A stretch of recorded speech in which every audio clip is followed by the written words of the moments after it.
Yes, I am. So, hello everyone, welcome to PWUGC Net. Welcome to this video session जहाँ पे हम बात करने वाले हैं about the examination जो अभी हमने दिया दिसंबर 2025 का और इसका प्रभाव जून 2026 में क्या होगा या फिर जो भी स्टूडेंट्स जून 2026 के एग्जाम में बैठने वाले हैं उनको क्या लर्निंग्स मिली हैं दिसंबर 2025 के एग्जाम के बाद। एक बहुत ज्यादा आक्रोश या डिससेटिस्फैक्शन या हम कहेंगे कि दुख बच्चों में मुझे आभास हो रहा है, देखने को मिल रहा है, स्पेशली टेलीग्राम ग्रुप्स पे हमारे, जहां पे स्टूडेंट्स के बीच में एक डिबेट चल रही है rote learning versus conceptual understanding. यानी क्या सिर्फ रोट लर्निंग वाले जो अभ्यर्थी हैं उनका चयन हो रहा है, कॉन्सेप्ट्स की परवाह नहीं है एनटीए को, कॉन्सेप्ट्स पढ़ने का कोई फायदा नहीं है। मैं देख रही थी बच्चे पॉलिटिकल साइंस के स्पेशली लिखते थे ग्रुप में कि अब हम कोई जीके की किताब ले लेते हैं, उसको रटते हैं, वर्ड हिस्ट्री के फैक्ट याद करते हैं, कॉन्सेप्ट्स को समझना छोड़ देते हैं। तो यहाँ पे मेरा ओपिनियन क्या है, मैं बार बार आपको बता चुकी हूँ, एक बार मैं इस वीडियो के माध्यम से क्लैरिटी के साथ, स्पष्टता के साथ आपके सामने अपनी बात को रखना चाहती हूँ। सबसे पहली बात, रोट लर्निंग मतलब क्या होती है? जब आप फैक्ट्स को मेमोराइज कर रहे हो बिना कॉन्सेप्ट्स को समझे। और कॉन्सेप्चुअल अंडरस्टैंडिंग क्या है? जहां पे आप फैक्ट्स को कम इंपॉर्टेंस दे रहे हो प्लस आपको कॉन्सेप्ट्स पे ज्यादा फोकस करना है, मतलब you are understanding the core of the topic.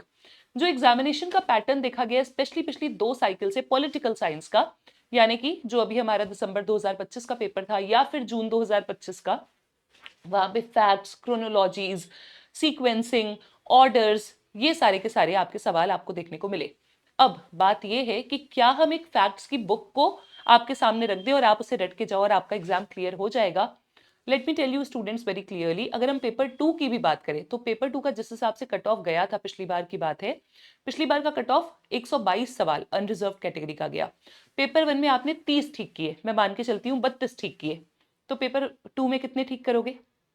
122 सवाल अगर आप ठीक कर रहे हो, अनरिजर्व कैटेगरी की अभी हम बात कर रहे हैं क्योंकि वो हाईएस्ट कट ऑफ है, तो 122 questions out of 150 you have to get correct. Paper 1 के अगर आपने 32 क्वेश्चन सही किए, 5 और एक्सटेंड कर लेना आगे अगर आपका मन है कि नहीं मैम हम तो 38 40 ठीक करके आए हैं, तो भी पेपर 1 में कम से कम आपको कितने सवाल चाहिए? 80 सवाल कम से कम चाहिए, है ना? मान के चले कम से कम 80 सवाल चाहिए आपको।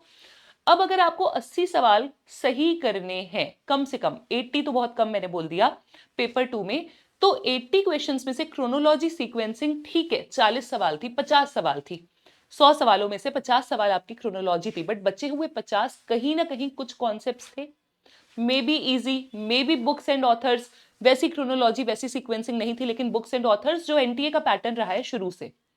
तो क्या हम 50 सवालों से जेआरएफ निकाल सकते हैं? नहीं। लेकिन इसका मतलब हम 50 कॉन्सेप्ट्स पढ़ के भी पेपर को नहीं निकाल सकते हैं। हमें हमारी अप्रोच को बदलना होगा, हमें रोट लर्निंग भी करनी है, कॉन्सेप्चुअल अंडरस्टैंडिंग को भी समझना है। वैसे भी हम पॉलिटिकल साइंस के विद्यार्थी हैं और फादर ऑफ पॉलिटिकल साइंस यानी एरिस्टोटल ने क्या कहा है? एरिस्टोटल ने हमेशा मध्यम मार्ग की बात की है, गोल्डन मीन की बात की है। एरिस्टोटल का गोल्डन मीन क्या है? Establishing balance between the extremist. यहां पे भी एक्सट्रीम पॉइंट्स के बीच में हमें बैलेंस एस्टैब्लिश करना है। और मैं आपको फिर से कहती हूं, यूजीसी नेट एग्जाम एक एलिजिबिलिटी टेस्ट है। हमने हमारे मिशन जेआरएफ बैच के लॉन्च में भी कहा, मैंने आपसे भी 1 to 1 कई बार बातें करी हैं, टेलीग्राम पे भी या फिर यूट्यूब पे भी, कि ये हमारा एक एलिजिबिलिटी टेस्ट है और इस एलिजिबिलिटी टेस्ट के बाद हमें फेस करना है एक और एग्जाम, एक और जंग की तरफ हम बढ़ रहे हैं मैं कहूंगी। वो है या तो असिस्टेंट प्रोफेसर का इंटरव्यू या फिर पीएचडी का इंटरव्यू। जब पीएचडी का रिसर्च प्रपोजल लिखोगे ना, कुछ समझ नहीं आएगा अगर रोट लर्निंग करके नेट जेआरएफ निकाल लिया। तो क्या सिर्फ नेट जेआरएफ निकाल के बैठना चाहते हो? सिर्फ नेट जेआरएफ का टैग अपने रिज्यूमे में ऐड करना चाहते हो आप, या फिर इससे अपने करियर की अपॉर्चुनिटीज को एक्सप्लोर करना चाहते हो? करियर की अपॉर्चुनिटीज को अगर एक्सप्लोर करना है तो उसके लिए ये एस्पेक्ट बहुत जरूरी है, कॉन्सेप्चुअल अंडरस्टैंडिंग बहुत जरूरी है।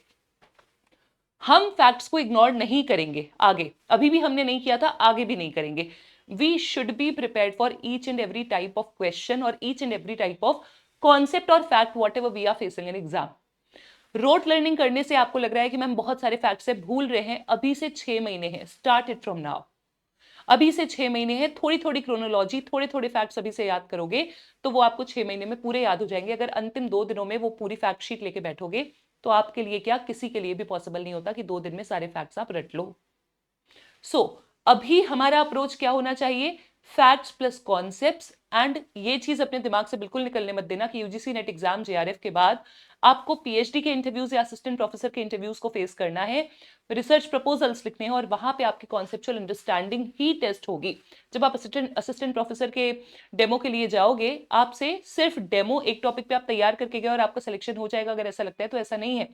मेरे खुद के स्टूडेंट्स ने टेलीग्राम पे देख लीजिए बताया है कैसे कैसे सवाल उनसे पूछे जाते हैं जो कि आपकी कॉन्सेप्चुअल अंडरस्टैंडिंग पर ही बेस्ड होते हैं, उसी के आधार पे आप जवाब दे सकते हो। So we have to put efforts in both the aspects, and this is it. This is it. What I wanted to discuss with all of you as of now. Thank you so much. Start preparing from right time. Start preparing from today, and maintain a balance between the two things, facts and concepts. Thank you. Thank you, everyone.